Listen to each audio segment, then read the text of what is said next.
उत्तर प्रदेश के कानून व्यवस्था क्या इतनी लचर है कि महाकुंभ के अंदर इतनी बड़ी घटना हो गई और लगभग भास्कर की रिपोर्ट बता रही है कि 34 से 35 लोगों की मौत हो गई। इस पे जुड़ेंगे, बातचीत करेंगे, क्या कहेंगे। जिस कुंभ की इतनी वाहवाही हो रही है उसे कुंभ के अंदर अब कानून व्यवस्था को लेकर सवाल खड़े हो रहे हैं। देखिए, पहले तो उन सभी लोगों को जो वहाँ पर जिनको मृत्यु हुई है, माँ गंगा उन्हें अपने चरणों में दे, आशीर्वाद दे, अपने चरणों में ले। लेकिन ये जो व्यवस्था है इस पर सवाल उठेंगे।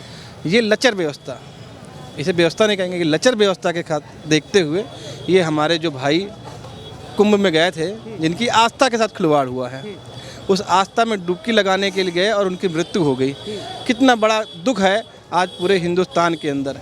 हिंदुस्तान में जितने भी हमारे हिंदू भाई हैं, सनातनी भाई हैं, वो दुखी हैं कि हमारे सनातन धर्म में एक आस्था का प्रतीक जो था कुंभ, उसमें लोग मृत्यु हो गए। आज कानून व्यवस्था कहाँ चली गई? आज आप ये देख लीजिए, वहाँ के माननीय मुख्यमंत्री योगी जी कह रहे थे कि मौनी अमावस्या को 6 करोड़ से लेकर 10 करोड़ लोग तक डुबकी लगाने आएंगे। तो आपको जब पता था कि 6 से 10 लोग आएंगे, 10 करोड़ लोग आएंगे, तो व्यवस्था आपकी बनानी चाहिए। इसमें फॉल्ट जानते क्या हो रहा है? हमारे देश में हमारे जो कल्चर हो रहा है, वीआईपी कल्चर, वीआईपी कल्चर को देखते हुए ये जो हादसा हुआ है, माननीय गृह मंत्री जी अमित शाह जी परसों गए थे, सर कल गए थे, जो गए थे, तो वीआईपी कल्चर जो जहाँ एक आदमी को पैदल नहीं चलने दिया जा रहा है और आप मंत्री लोग, विधायक, सांसद, पूरी कैबिनेट जाती है और रास्ता बंद कर दिया जाता है। 12-12 किलोमीटर दूर लोगों को पैदल चलना पड़ रहा है। और प्रधानमंत्री जी कह रहे थे कि ये हमारा परिवार है। अगर आपका परिवार है तो वीआईपी कल्चर आप कैसे लगा रहे हैं? जो वीआईपी लोग जा रहे हैं उनके लिए आप रास्ते खोलें। धर्म इसकी इजाजत देता है कि वीआईपी कल्चर से जो है स्नान कराया जाए लोगों को। भाई, हादसा इसीलिए हुआ ना कि 12 किलोमीटर लोगों को आपने रोक दिया और हिंदुस्तान के जितने आदमी हैं आस्था की डुबकी लगाने जा रहे थे, 12 किलोमीटर इतनी भीड़ हो गई, इतनी जनता हो गई। जब इन्होंने वीआईपी लोग को निकाला तो वहाँ से लोग भागना शुरू कर दिए और जब भागना शुरू कर दिए तो ये ऑटोमेटिक है, किसी को ठोकर लगेगी और गिरेगा, और गिरेगा तो फिर आदमी देखता नहीं नीचे क्या है। उसमें बच्चे मरे हैं, 5-5, 6 साल के बच्चे मरे हैं। वहाँ देख लीजिए आप जाके, लोग रो रहे हैं कि ये योगी जी आपने क्या किया है। कहा जा रहा है कि लगभग 30 से 35 लोगों की मौत हो गई है। ये आंकड़ा और बढ़ेगा जी। अच्छा, अभी तो लोग जो भर्ती हैं वहाँ पर, मैंने भी देखा है मोबाइल पर, 100 नंबर पे फ़ोन करते रहे, 108 नंबर पे फ़ोन करते रहे, वहाँ पर लोग आए नहीं, प्रशासन आया नहीं, एम्बुलेंस आई नहीं। लेकिन देखिए, उत्तर प्रदेश के भारतीय जनता पार्टी के कैबिनेट में एक मिनिस्टर है, संजय निषाद, वो कह रहे हैं कि इतनी बड़ी आबादी थी तो छोटी मोटी घटनाएं ऐसी होती रहती। तो अभी उनके घर का कोई मरा होता है ना, तो उन्हें पता चल जाता है कि क्या दर्द होता है। वो आ जाए और डुबकी लगाए, उसे मर जाए संजय निषाद, तो पता चल जाए घटना है। और तुम मर जाओ तो हम तो कहें छोटी घटना है, लेकिन हमारे देश का कोई नागरिक अगर मरता है तो बहुत बड़ी घटना है। लेकिन जिस दिन के मंत्री संजय निषाद जैसे मरेंगे तो छोटी घटना हम मानेंगे। आप किसी के पर सियासत क्यों? काहे का सनातन चली भाई साहब? सनातन पे सियासत कभी नहीं हुई। सियासत करने वाले ही आज फंस गए हैं। जो चिल्ला रहे थे कि हम 20 करोड़ 25 करोड़ यानी 40 करोड़ की आवाज़ कह रहे थे कि 40 करोड़ लोग इस आस्था में डुबकी लगाएंगे। हुआ क्या? ये हादसा हुआ कैसे? इससे पहले भी हादसा हुआ, जब वहाँ आग लग गई तब भी आप प्रशासन पे नहीं संभल पाए। पहले आपको टेलर दिखा कि देखिए कितना बड़ा हादसा हो गया, जल गया, चलिए उसमें किसी का कोई हादसा नहीं हुआ। लेकिन तब को आपको पता कर लेना चाहिए था कि हादसा इससे बड़ा भी हो सकता है, लेकिन फिर भी आप संभाल नहीं पाए। ये पूरा श्रेय वहाँ के प्रशासन को, वहाँ के सत्ताधारी पार्टी को, वहाँ के मुख्यमंत्री का है। इसमें किसी का रूट है ही नहीं। लेकिन योगी और मोदी जो है दुख जता रहे, कह रहे कि ये एक घटना थी, दुर्घटना थी जो भी हो गई। भाई, दुख आप जता के करेंगे जिसका परिवार बिछड़ गया, जिसका बच्चा बिछड़ गया है, जिन बूढ़े माँ बाप का बेटा मर गया है, आप क्या कर रहे हैं उनके लिए? कौन सी आपने उनके लिए योजना बना दी या क्या फंड आपने उनको दे दिया? खाली कहने से होता है क्या? आपको पता है माननीय प्रधानमंत्री जी और योगी जी कि ये हुआ हादसा कहाँ से? ये केवल वीआईपी कल्चर से, वीआईपी कल्चर के लिए हुआ है। वीआईपी कल्चर की जरूरत है। अरे मैं यही तो कह रहा हूँ, अगर ये ज़रूरत ना होती तो ये हादसा होता ना। हम लोग बिछड़ते ना अपने माँ बाप से, बेटा बाप से ना बिछड़ता, माँ बेटा से ना बिछड़ती। आज जो लोग जा रहे हैं, पहले आप 2-2 घंटे पहले रास्ता बंद कर देते हैं, फिर जब आप लाली लिपस्टिक लगा लेते हैं तब आपको रास्ता दिया जाता है कि जाइए वीआईपी लोग जा रहे हैं। यही अनिल अंबानी जो देश का बैंक निफ्टी है, उसके लिए आपने सिक्योरिटी लगा रखी है। और हमारा देश का नागरिक एक माचिस खरीदता है वो टैक्स देता है, और ये अनिल अंबानी ने हमारे पैसे गुड़े हमारे खून पैसे की कमाई को लेके करप्ट कर गया, खा गया। शंकराचार्य है, उन्होंने भी सवाल उठा दिया है कि योगी आदित्यनाथ आखिर उत्तर प्रदेश के प्रयागराज में दो तरह का भेदभाव कर रहे हैं। एक तरफ जो है वीआईपी कल्चर से लोगों को स्नान करवा रहे हैं और दूसरी तरफ जो है आम जनता के लिए ऐसे ही छोड़ दिया है। शंकराचार्य नहीं, देश के 140 करोड़ सनातनी सवाल उठा रहे हैं कि माननीय मुख्यमंत्री जी आपने कहा था और प्रधानमंत्री जी ने कहा था कि जिस दिन हम सत्ता में आएंगे वीआईपी कल्चर खत्म करेंगे, और आज वीआईपी 56 कैबिनेट मंत्री जाते हैं, 56 कैबिनेट मंत्री जाते हैं और एक कैबिनेट मंत्री के साथ 4-4 गाड़ियां हैं।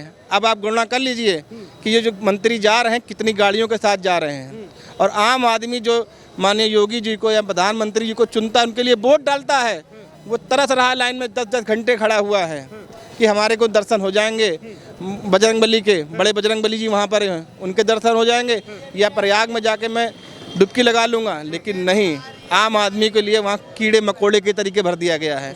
लेकिन वीआईपी कल्चर पूरा चल रहा है, पूरा वीआईपी कल्चर चल रहा है। एक बात बताइए, आप गए अभी तक गंगा स्नान करने? बिल्कुल, मेरी 9 तारीख की टिकट है और मैं खुद जा रहा हूँ, पर मुझे डर लग रहा है अब कि ये वीआईपी कल्चर से कहीं ऐसा ना हो कि उस दिन भी कोई मंत्री आ जाए, कोई विधायक आ जाए तो हमारे लिए रास्ता बंद कर दिया जाए।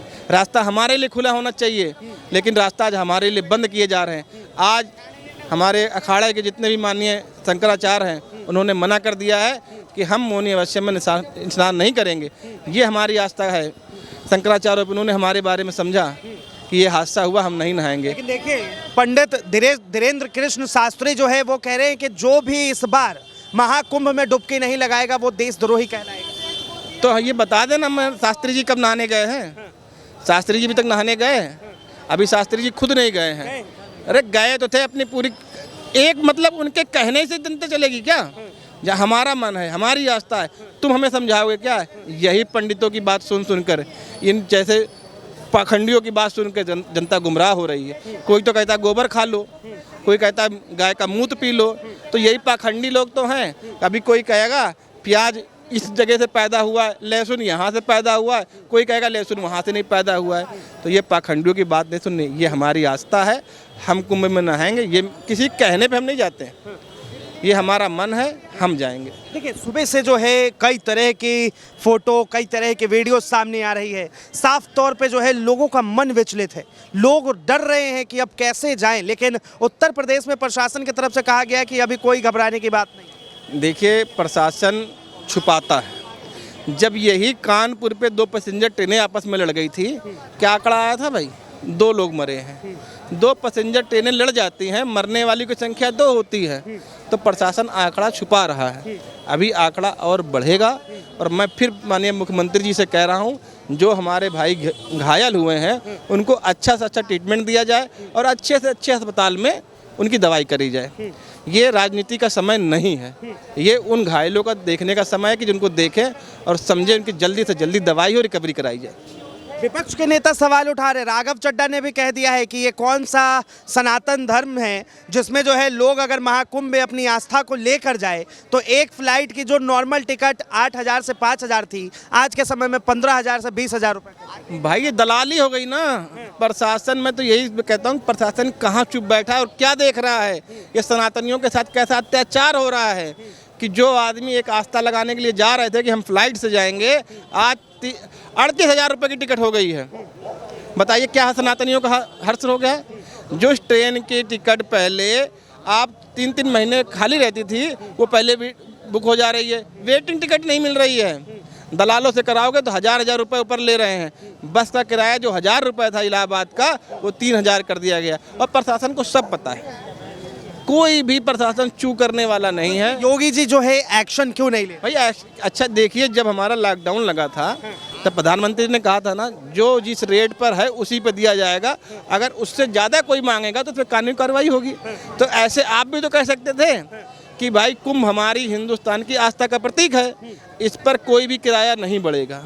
जो हमारे भक्त कुंभ में जा रहे डुबकी लगाने के लिए, उन्हें पूरी फैसिलिटी मिलेगी, सुविधा मिलेगी। लेकिन हो क्या, कुछ नहीं मिल रहा है। वहाँ पर पानी के लिए लोग लड़ रहे हैं। आप कह रहे फैसिलिटीज़ नहीं मिल रही। एक तरफ जो है जितने भी पंडित हैं या शास्त्री लोग हैं वो लोग कह रहे हैं कि भाई आप लोग आइए कुंभ में नहाइए, क्योंकि 144 साल बाद ये ऐसा अवसर आया है, पता नहीं फिर कब आएगा, आप जिंदा रहे ना रहे। और दूसरी तरफ जो है इस तरह के भगदड़, इस तरह के नज़ारे देखने शास्त्री जी तो जा रहे हैं वीआईपी कोटे से ना, धर्मेंद्र शास्त्री जी जा रहे हैं वीआईपी कोटे से जा रहे हैं, उनको सिक्योरिटी मिल रही है, उन्हें पूरा रास्ता दिया जा रहा है कि यहाँ से वहाँ तक चले जाएंगे। लेकिन आम आदमी के लिए क्या है ना, वहाँ रिक्शा नहीं चल रहा है, 3-3 दिन उनको खाने को नहीं मिल रहा है, भूखे लोग पड़े हुए हैं, कोई बिछड़ गया, कोई पूछने वाला नहीं कि भाई साहब आप कहाँ से और कहाँ नहीं जा रहे हो, तो उनके लिए तो दिक्कत है।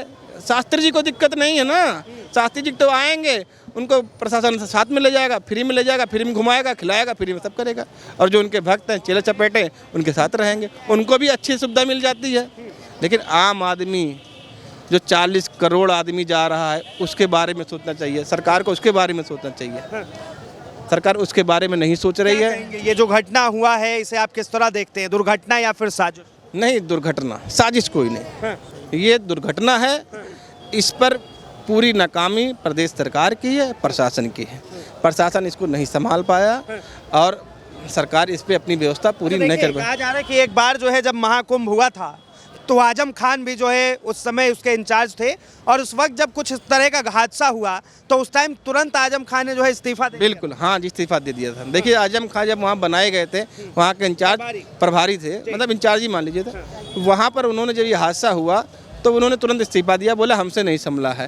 तो आज मैं भी कहता हूँ कि आप देखिए आपके जो प्रभारी थे वहाँ पर, उन्होंने क्या स्टेटमेंट दिया, वो तो सामने तक नहीं आ रहे, वो तो बोल भी नहीं रहे कि हादसा जो हुआ है उसके पीछे नाकामी कहाँ है, कहाँ चूक हुई जो इतना बड़ा हादसा हो गया।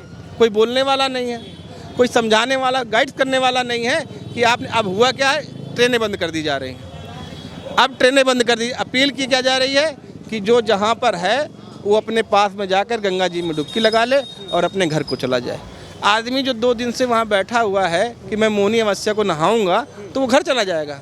2 दिन ठंडी में काटा है बैठा, वो घर चला जाएगा। अरे आप बोलिए कि अब ऐसा हादसा नहीं होगा, सरकार बिल्कुल दुरुस्त रहेगी, प्रशासन बिल्कुल टाइट रहेगा, ये बात आपको बोलनी चाहिए। ये भी गया है कि अब जो है सेना के हाथों में सौंप दिया जाएगा।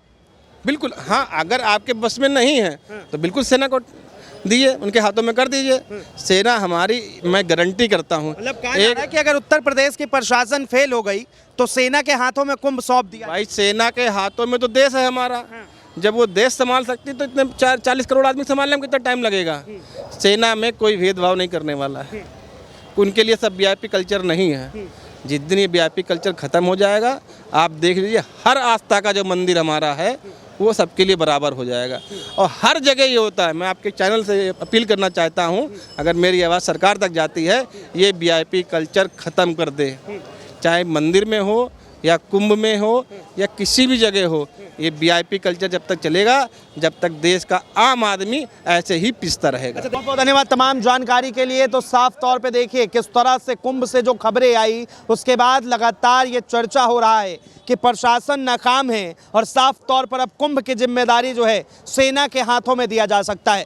बहरहाल इस चीज़ को लेकर आप क्या सोचते हैं, अपनी प्रतिक्रिया जरूर दें। फिलहाल के लिए इतना ही। ऐसे तमाम खबरों के लिए देखते रहे DS4 न्यूज़।